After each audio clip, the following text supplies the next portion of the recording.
So you watched the unboxing video? Well, let's get into building this LDO Motors Milo Mini Mill V1.5 by Millennium Machines. Stick around.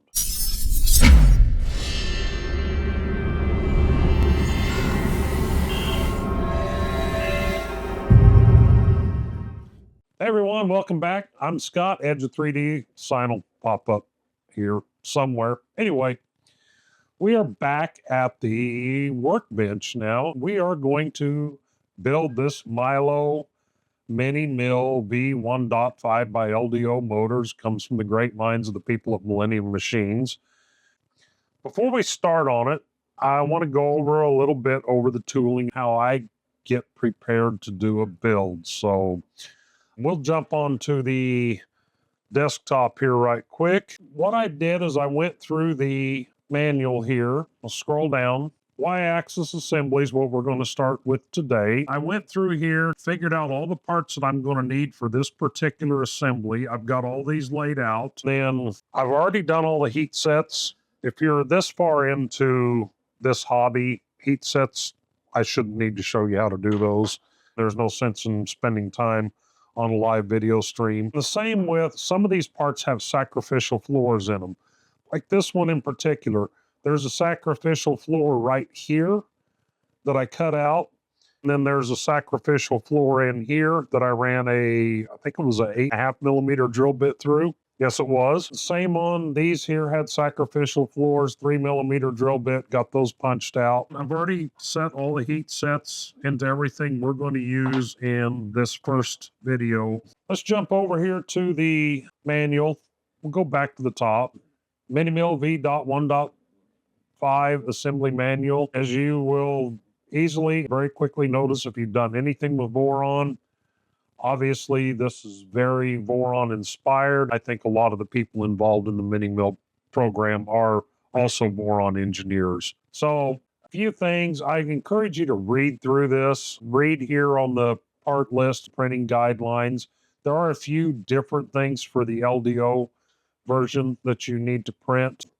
Basically tells you what layer heights, thickness of infill, that sort of stuff. On the front skirt here, you've got to figure out what front skirt you're using.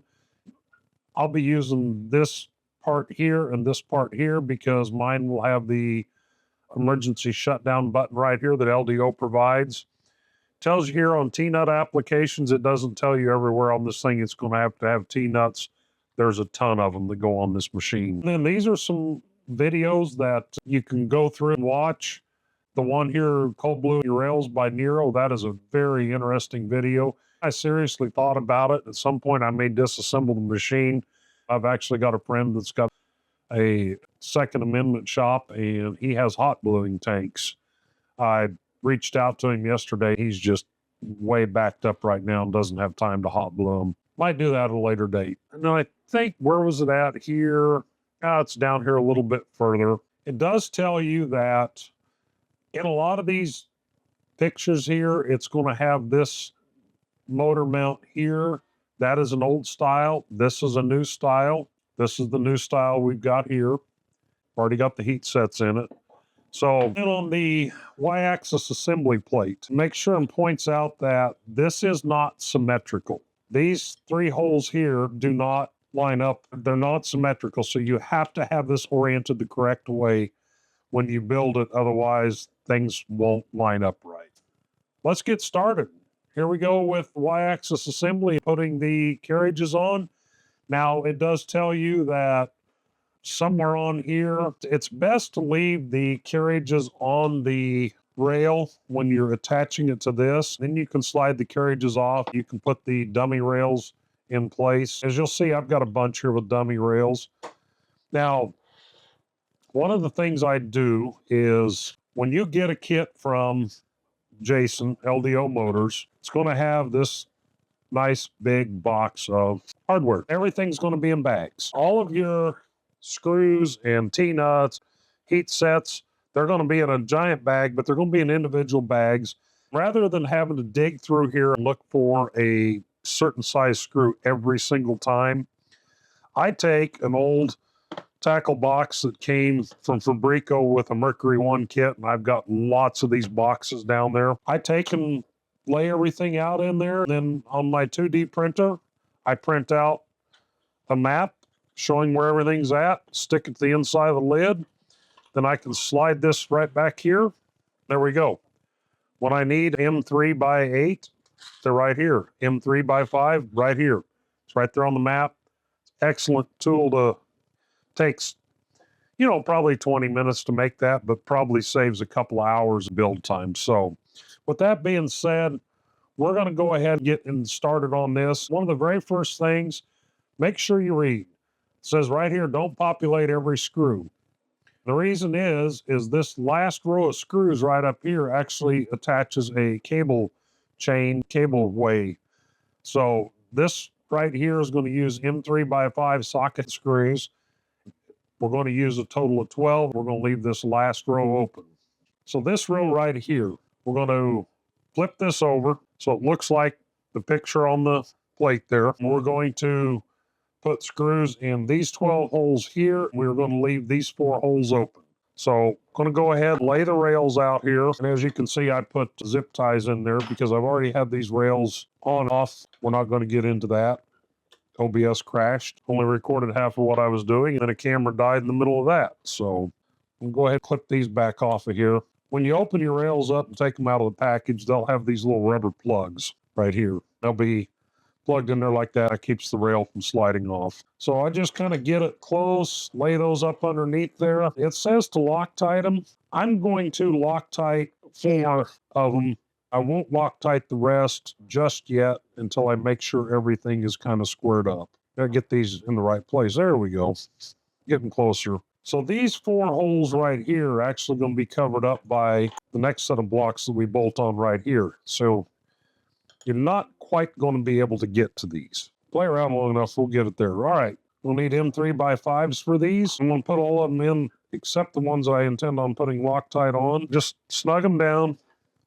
Not going to tighten anything up real tight just yet. These 4 holes right here are not going to be accessible when these blocks are on. So I am going to go ahead and Loctite those. I'm going to show you the way I Loctite stuff. I'm going to use blue Loctite on this.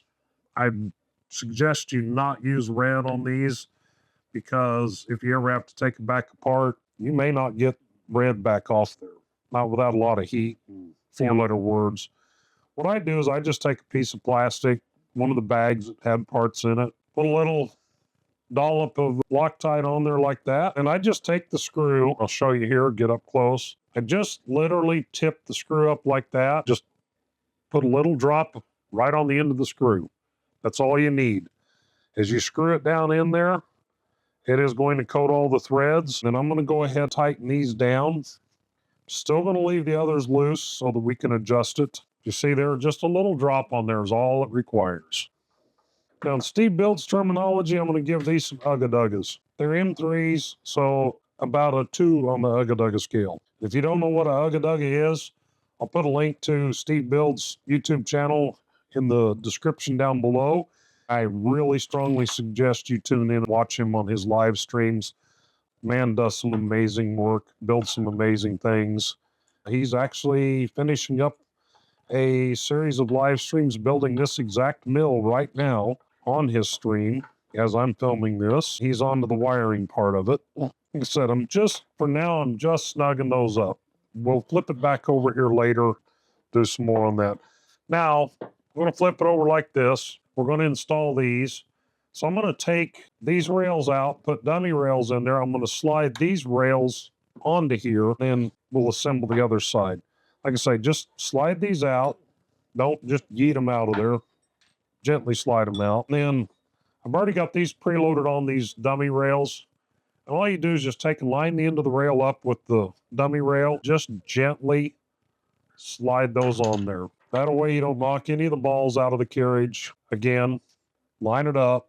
Just gently slide it on there. Do the same on this one. If something doesn't feel right, back it up and try again. Don't just jam it on there because if you knock the balls out of here, they can go everywhere. It'll be a little hard to find, get back into place.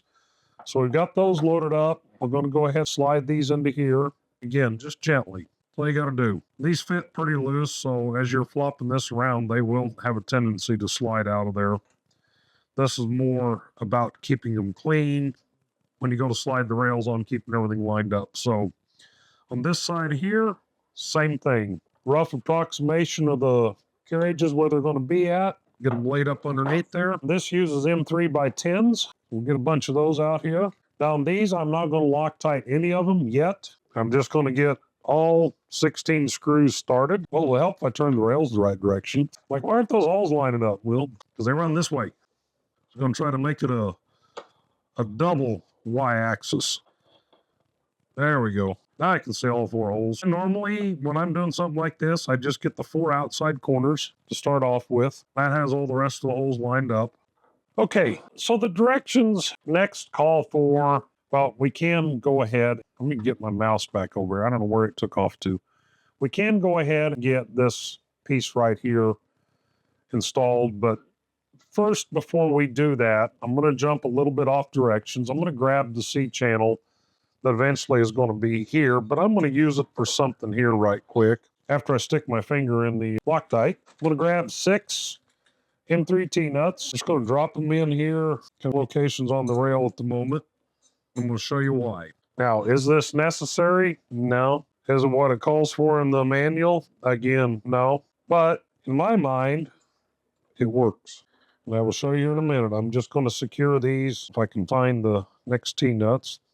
There's one. There's one. Long screws. Slide this over here and find these last 2 T-nuts. So I'm going to grab a couple of rail alignment tools. I'm going to snap one over right here next to this and one over here next to this end. I'm going to go ahead and tighten this rail down. Then I'm going to do the same over here. Grab a 1, 2, 3 block. Square the end of those rails up. Now what I'm going to do is just run this back and forth until I'm fairly happy with the way it feels. And I will go through, Loctite all these. Okay, we've got Loctite on all of them. Carriage moves back and forth nice and smooth. I'm going to go ahead and lock these down. Still nice and smooth. So I'm going to pop these rails back off there now. Pull that over here like this. Just going to go ahead and leave those T-nuts. Well, they're going to slide out on their own anyway. Carefully take the rails back out of here. Go ahead and put dummy blocks in there. I seem to be, I've got one holding another block right here. We'll flip this over. It's this side over here we need. I went and put them all in anyway. After I talked about it, I went ahead and put those in over on this side. So we got to take these back out. This is what will go in there. It calls for 4 3 by 25s with washers, or M3 by 20s. 1, 2, 3, 4. We'll grab 4 washers. Way more than 4. Get the washers on them. Use a magnetic tip to pick them up because I don't never have fingernails, so washers fly out on a bench top I can't never get a hold of. Put those 2 washers back. We'll go ahead and drop these in just like all the rest of them. I'm not going to tighten them down real tight, just snug them, and I usually back them off about a turn. Okay, that's done. So next it calls for doing the heat inserts on these, which I've already done, then installing them on the blocks. So let's go ahead. There's 2 of these that look really close to each other. One is Y, one is Z. We're working on the Y-axis assembly, so luckily they put Y on Y, Z.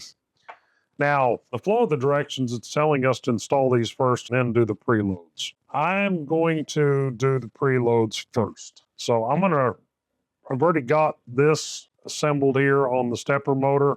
I'm going to go grab another lead screw. We're going to do the preloads right quick. So this is the Z-axis lead screw. The first thing we got to do is we got to get the brass nuts into here. They're a tight fit. When you put the heat sets in, they push a little bit of material into the bore. I have a 3D printed hammer that I use for this stuff because it's not as hard as the brass, so it's not going to damage it. But I get it started, tap it down in there. Now, don't tap it all the way because part of the preload process is having a little bit of gap behind that nut. Obviously, when I go to tap this side, it's going to knock the other one down in there all the way probably, unless I get it over here at the edge. Now, take one side, put your M3 by 8s in it. Holes to line up there. I just tighten it down until it just touches the nut. Then, thread your lead screw through. When it gets to the other one, it might push on it a little bit before it finally catches. That's perfectly fine. Because you want gap under that nut. That is what sets your preload. Now, I can feel a little bit of play in there. So I'm going to give like a quarter turn on each one of those. It's still got a little bit of play. That's a little too tight, so I'm going to back it off about 1/8 of a turn. That feels a lot better. Now, once you do that, leave that threaded in there, and you're going to Loctite these in. A little bit of resistance, but it's also very dry. It'll wear in some.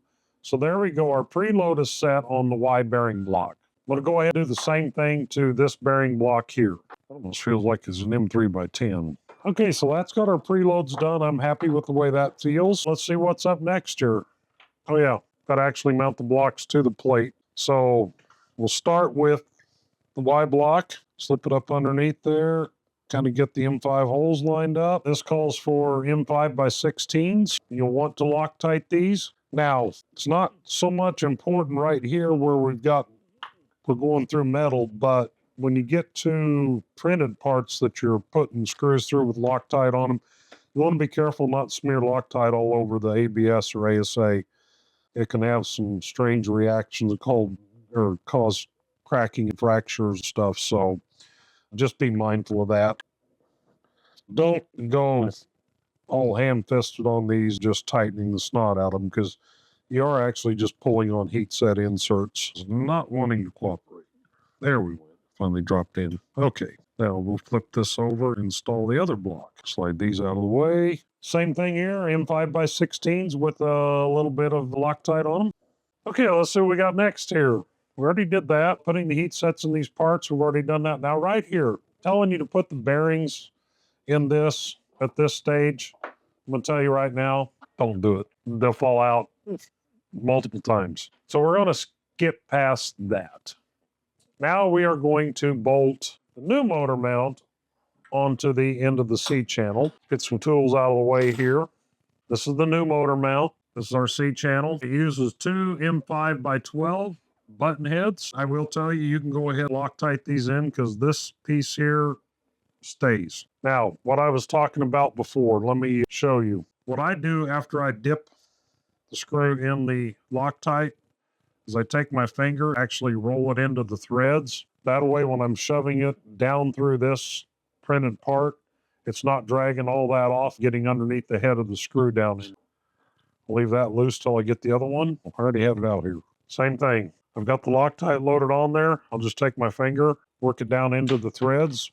I'll drop the screw and scatter Loctite all over the desk, and not wanting to cooperate here. Go ahead, tighten these down because those are not coming back off. Now, this here, you'll see the direction shows putting all 4 screws in there. Don't. You only need 2 for now. This is simply going on there at this point to position the rails. So just grab 2 M5x12s and get there we go. Just use the 2 upper holes, snug them up, because this is going to be coming right back off here in a minute. Okay, next is going to have us put the rails on. Now, doesn't say how many screws, but I'm counting 10, so 5 on each rail, so skipping every other hole. If that's what the engineers feel like will work, that's the way I'm going to go with it. So I already got a few out here from when I was trying to square up the other one, so we'll just need to drop a couple more in here. My OCD will not allow me to have one turned opposite the one next to it, so I'll flip that around. Now what I do is just lay a rail up there, kind of eyeball it, get these fairly close to lined up with the holes on the rail. It's every other one. These be M3x10s. I'm not going to Loctite these at this point. I will eventually come back through and Loctite them. But for right now, just installing them loosely. Now, it uses this up here as a locator for the end of the rails. I'm not going to push the rail right tight up to that plastic. I actually just found a little piece of cardboard over here that off of a piece of packaging material. Just going to hold that there, slide it up to it, and we'll go ahead and put the rail centers on this one first. If I can find 2 of them, we'll go ahead, tighten these down. We'll get the rail centers off there. We'll go ahead and take this cap here back off. I'll grab a 1, 2, 3 block, push up behind this rail, slide it up till it squares up with the other one. I'm just going to gently snug that end there up, and we will slide this onto it. Now make sure you make note of which direction this goes on. So it goes on like this. Cable channel towards the servo mount. I just lay it on there like that, get the dummy blocks lined up with the rails, just gently slide it on there. If anything feels wrong, stop. Because last thing you want to do is shoot the balls out of them. Don't just get it on there. Just work it on gently like that. And for good measure, I'm going to put a couple of stops in here. Not that it'll stop that heavy carriage from slamming all the way down there, but it might help. Now we can go back to putting the bearing block on. If I can find all the screws. Okay, we're going to gently slide that down against those bumpers, leave it sit there for a minute while I tip this up, tighten these down. Okay, what do we have next? Assembling the lead screw, which I already did that. That's pretty simple. You take the stepper motor, coupler, the lead screw, slide them together, tighten down the locking bolts. There you go. I mean, it doesn't get any more simple than that. I did say in the unboxing video I would show the difference in size between the stepper motors that come with this mill and a normal size printer stepper. There you go. That's a normal size printer stepper compared to the steppers on this mill. Big boys. So got that done. Got to slide it, feed it through the blocks, but you know, something it didn't go over is squaring up these rails. Yep, it did not talk about squaring them up. So I'm going to do this kind of the same way I did the other one. We're tightened up down here. I'm going to make sure the one side here is fully tightened. I'm going to tighten the one end. I'm going to run this back and forth a few times. I'm going to stop right down here at this end. Go ahead and snug this one up. Then I will back it up to the middle. Make a couple more laps. Snug the rest of them up. Now, I'm not going to go put Loctite on these screws here yet, just because once I get the machine completely built, start trying to tram and square everything up, if I need to loosen up one of these rails to put some shim material under it or something like that, once I'm done with that, then I will go through, Loctite all of the rail screws. But for right now, I'm not going to Loctite them. So I'm happy with that. Now I'm going to go through all 12 of these screws. I'm going to go ahead, pull them out, put Loctite on them, and screw them back in and tighten them down. I'm just double checking my work here on the tightness. I'm happy with how those tighten down, so we're going to call that good and leave them be. Now we're going to thread this in, turn this like this. It really says which way the motor needs to turn as far as where the wires hook up. That really doesn't say or show, so I'm going to assume down. All right, let's slide this back a little bit. We got to put a collar on here. We'll go ahead and put all the bearings in the bearing block. So we're going to wind up needing 2 of these collars. We're going to need 2 flange bearings and 4 regular bearings. So first things first, we'll go ahead and slide a locking collar on there, and 2 regular bearings in here, capped by a flange bearing. Then same thing on this side. 2 regular bearings, capped by a flange bearing. We'll go ahead and run the shaft. So we've got enough length to get all the way through to the other side, then some.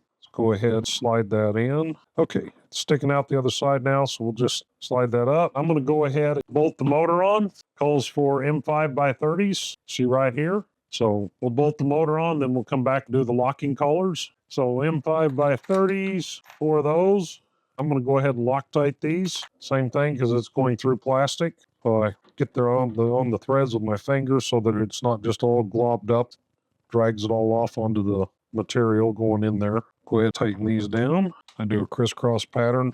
Again, don't just go investing reefing on these with all you got, because you're pulling on heat set inserts in plastic. So, okay, everything's tight there. Now we'll flip this over. This one here is a little weird to me, but they tell you to take these 2 collars and preload them. So that's what it's telling me to do. That's what I'm going to do.